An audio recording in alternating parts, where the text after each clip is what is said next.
सरस्वती व्यासं ततो जयमुदीरये।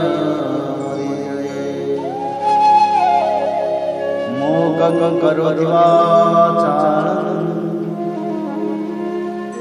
पंगुलंघयते यत्कृपातमहं वन्दे परमानन्दमाधवो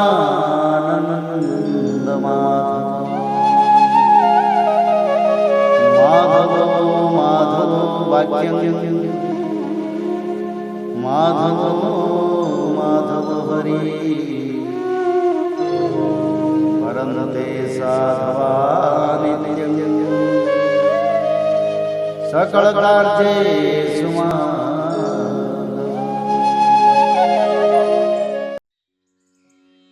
ओम नमो भगवते वासुदेवाय।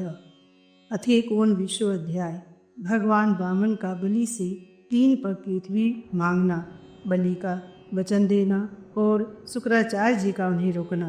श्री सुखदेव जी कहते हैं, राजा बलि के ये वचन धर्म भाव से भरे और बड़े मधुर थे। उन्हें सुनकर भगवान वामन ने बड़ी प्रसन्नता से उनका अभिनंदन किया और कहा, श्री भगवान ने कहा, राजन आपने जो कुछ कहा वह आपकी कुल परंपरा के अनुरूप धर्म भाव से परिपूर्ण, यश को बढ़ाने वाला और अत्यंत मधुर है। क्यों न हो, परलोक हितकारी धर्म के संबंध में आप भृगुपुत्र शुक्राचार्य को परम प्रमाण जो मानते हैं, साथ ही अपने कुलवृद्ध पितामह परम शांत प्रहलाद जी की आज्ञा भी तो आप वैसे ही मानते हैं। आपकी वंश परंपरा में कोई धैर्यहीन अथवा कृपण पुरुष कभी हुआ ही नहीं। ऐसा भी कोई नहीं हुआ जिसने ब्राह्मण को कभी दान न दिया हो, अथवा जो एक बार किसी को कुछ देने की प्रतिज्ञा करके बाद में मुकर गया हो। दान के अवसर पर याचकों की याचना सुनकर और युद्ध के अवसर पर शत्रु के ललकारने पर उनकी ओर से मुंह मोड़ लेने वाला कायर आपके वंश में कोई भी नहीं हुआ। क्यों न हो, आपकी कुल परंपरा में प्रहलाद अपने निर्मल यश से वैसे ही शोभायमान होते हैं जैसे आकाश में चंद्रमा। आपके कुल में ही हिरण्याक्ष जैसे वीर का जन्म हुआ था। वह वीर जब हाथ में गदा लेकर अकेला ही दिग्विजय के लिए निकला, तब सारे पृथ्वी में घूमने पर भी उसे अपनी जोड़ का कोई वीर न मिला। जब विष्णु भगवान जल में से पृथ्वी का उद्धार कर रहे थे, तब वह उनके सामने आया और बड़ी कठिनाई से उन्होंने उस पर विजय प्राप्त की। परंतु उसके बाद भी उन्हें बार बार हिरण्याक्ष की शक्ति और बल का स्मरण हो आया करता था और उसे जीत लेने पर भी वे अपने को विजयी नहीं समझते थे। जब हिरण्याक्ष के भाई हिरण्यकश्यपु को उसके वध का वृत्तांत मालूम हुआ, तब वह अपने भाई का वध करने वाले को मार डालने के लिए क्रोध करके भगवान के निवास स्थान वैकुंठ धाम में पहुंचा। विष्णु भगवान माया रचने वालों में सबसे बड़े हैं और समय को खूब पहचानते हैं।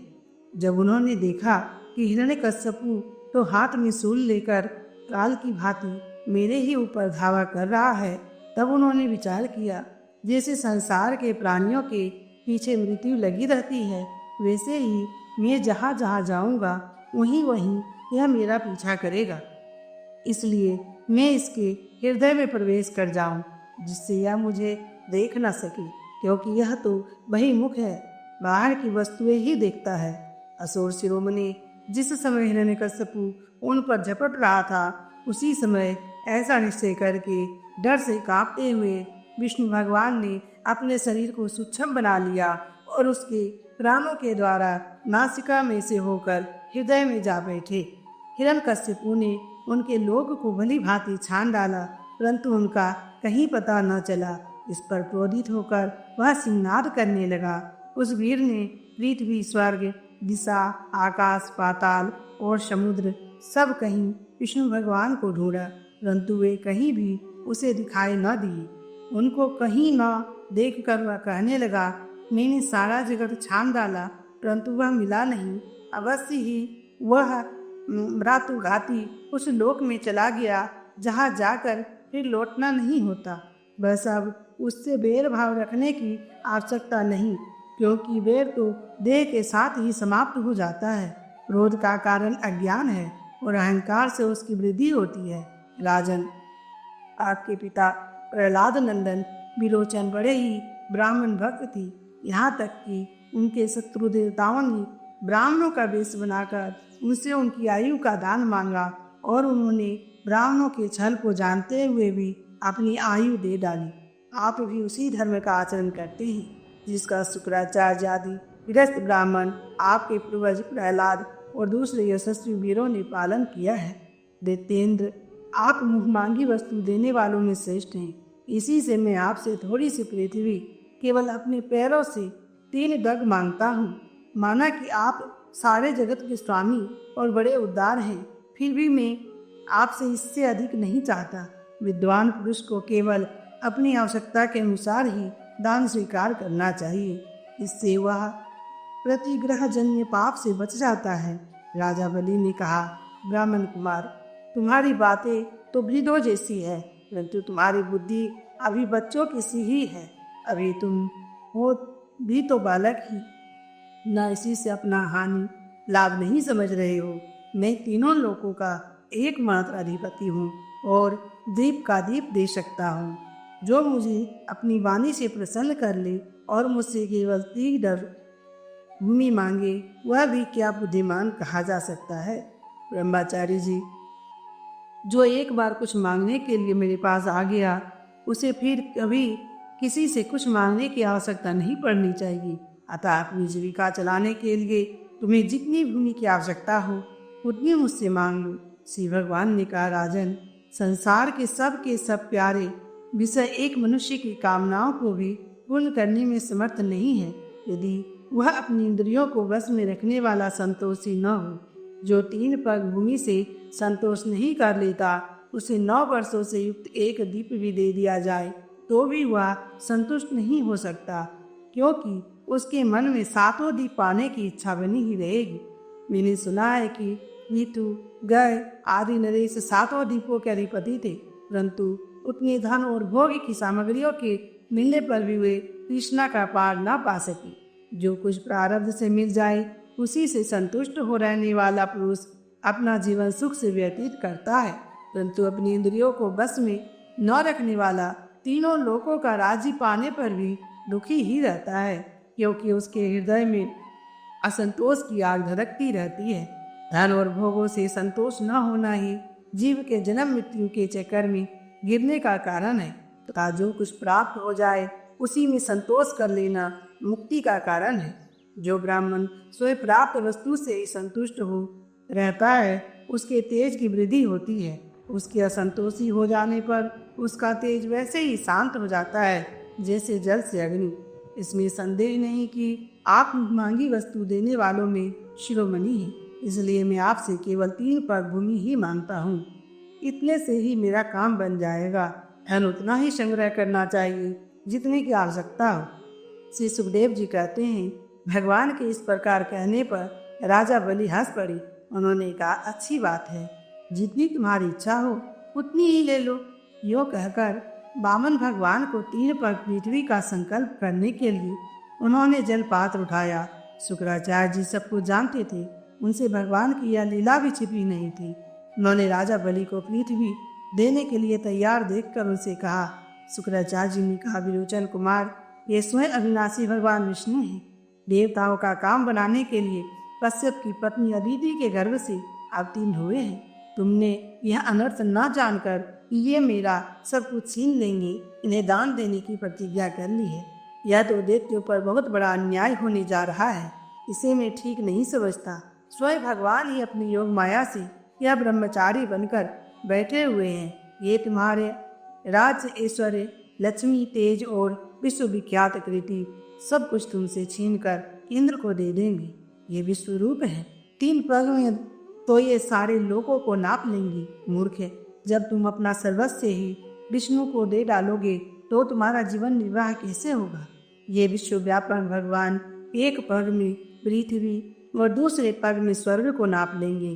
इनके विशाल शरीर से आकाश भर जाएगा, तब इनका तीसरा पग कहाँ जाएगा? तुम उसे पूरा न कर सकोगे।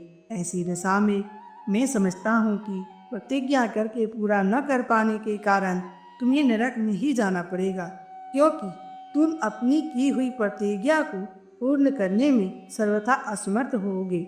विद्वान पुरुष उस दान की प्रशंसा नहीं करती जिसके बाद जीवन निर्वाह के लिए कुछ बचे ही नहीं।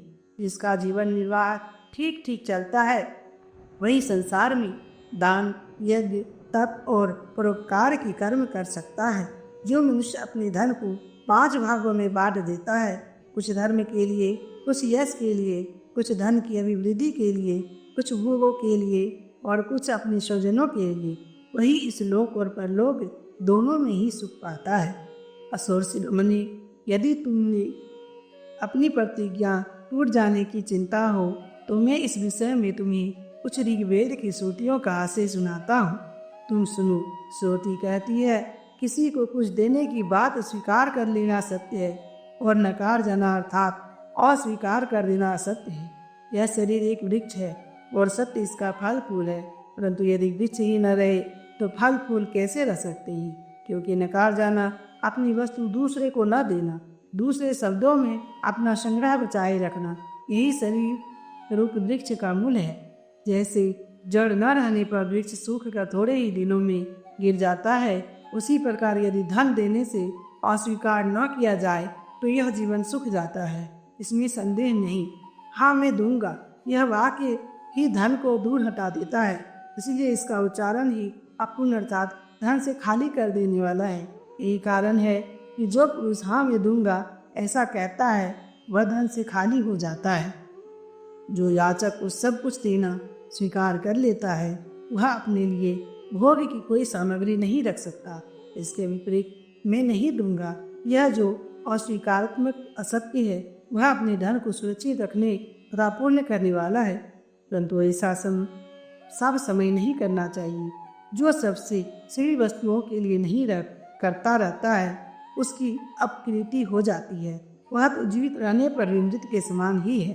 स्त्रियों को प्रसन्न करने के लिए हास परिहास में, विवाह में, कन्या आदि की प्रशंसा करते समय अपनी जीविका की रक्षा के लिए प्राण संकट उपस्थित होने पर गो और ब्राह्मणों के हित के लिए तथा किसी को मृत्यु से बचाने के लिए असत्य भाषण भी उतना निंदनीय नहीं है। इति श्रीमद्भागवते महापुराणे पारमहंस संहितायां अष्टम स्कंदे वामन प्रादुर्भावे 1/9 अध्याय।